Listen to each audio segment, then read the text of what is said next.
All right, so this lesson is again on the Mandan community, and it's looking into the life of the Mandan after 1851 to the early 1900s.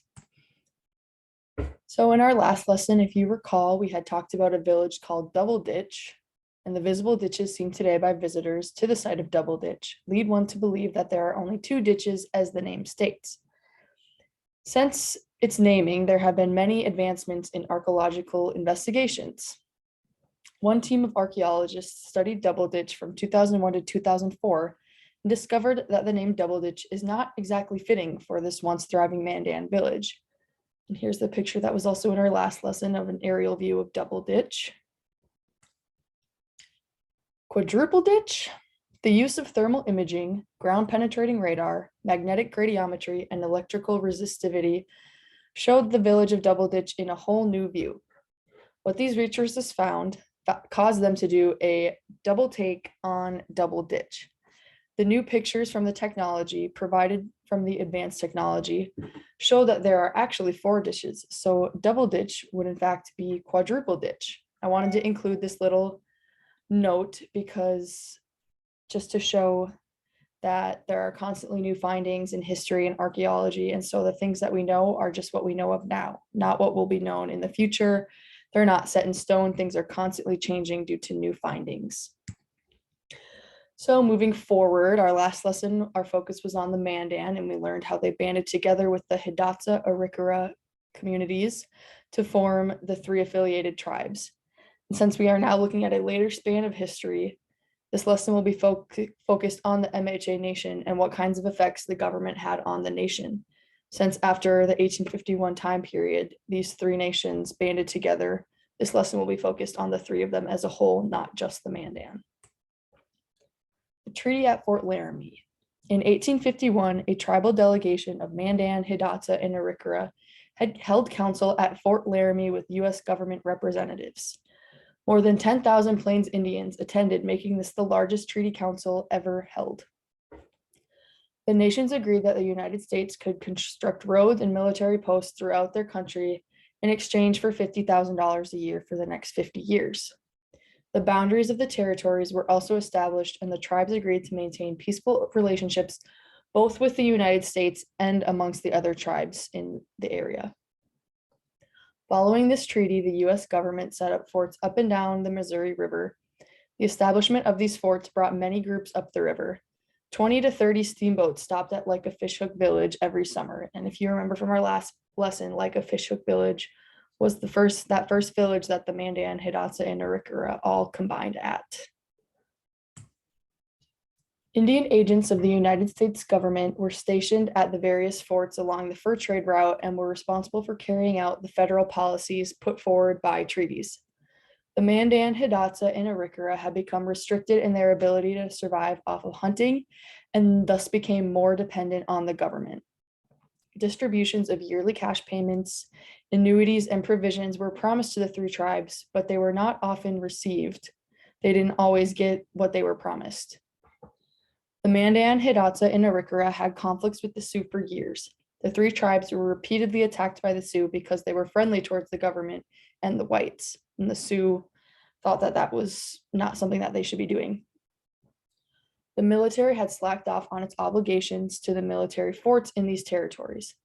Once Fort Berthold and the surrounding villages had been burned, the government established Fort Stephenson on the north bank of the Missouri.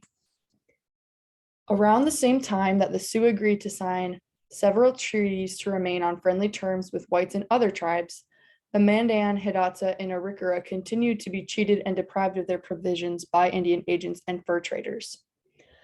The Arikara chief White Shield once refused to sign for goods since they had not been received. This angered the government agent Mahlon Wilkinson.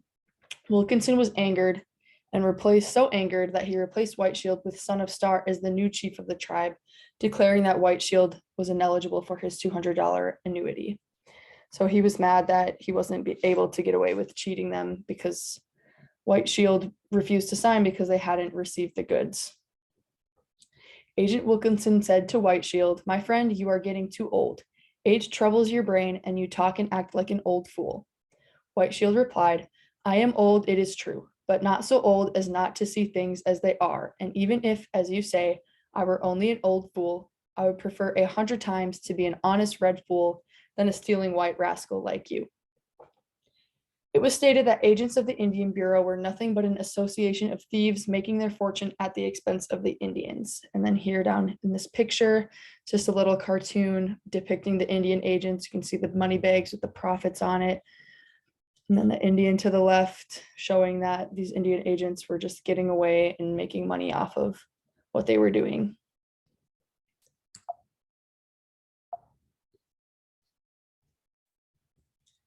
The agreement at Fort Berthold. More settlers kept coming to the west, and the government was pressured for more land by both the railroad being built and the settlers that were coming. On July 26, 1866, the Arikara signed an agreement giving the right of way to territory east of the Missouri in exchange for $10,000 for the next 20 years. Congress added the Mandan and Hidatsa to the terms before ratifying, which resulted in the cession of a roughly 40 by 25 mile section of land on the east bank of the Missouri. While this land was not occupied by the Mandan, Hidatsa, and Arikara at the time, it was continuously used by them for hunting. And this land also held ancient burial sites which were sacred to the Mandan, Hidatsa, and Arikara. The pressure from the railroad companies made Congress unwilling to recognize the claim to the land that these three tribes had, and the treaty was never ratified.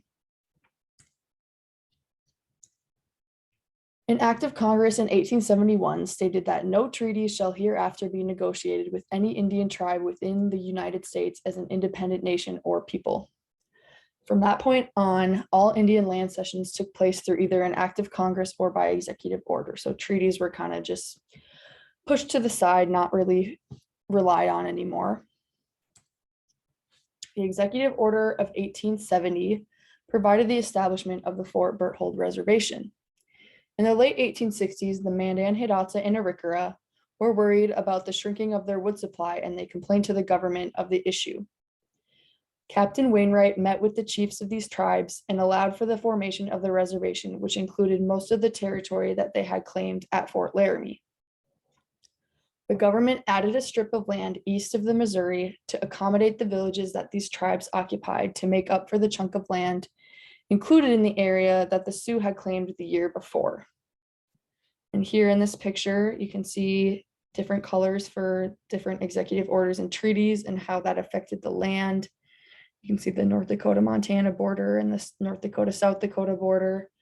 And it just gives an idea of where these treaties and executive orders were changing the land. Early education and civilization. Assimilation in the form of education became a focus of government policies in the mid-1870s. Families who did not send their children to school would have their government food rations withheld. Many children were forcibly removed from their homes and brought to the schools, where they were forced to wear uniforms and carry a wooden gun. They were given Christian names, and some lost their original names completely. These children who were forced to go to these boarding schools would run away due to the unfamiliar environment, unfamiliar food, different clothing, and the unfamiliar language.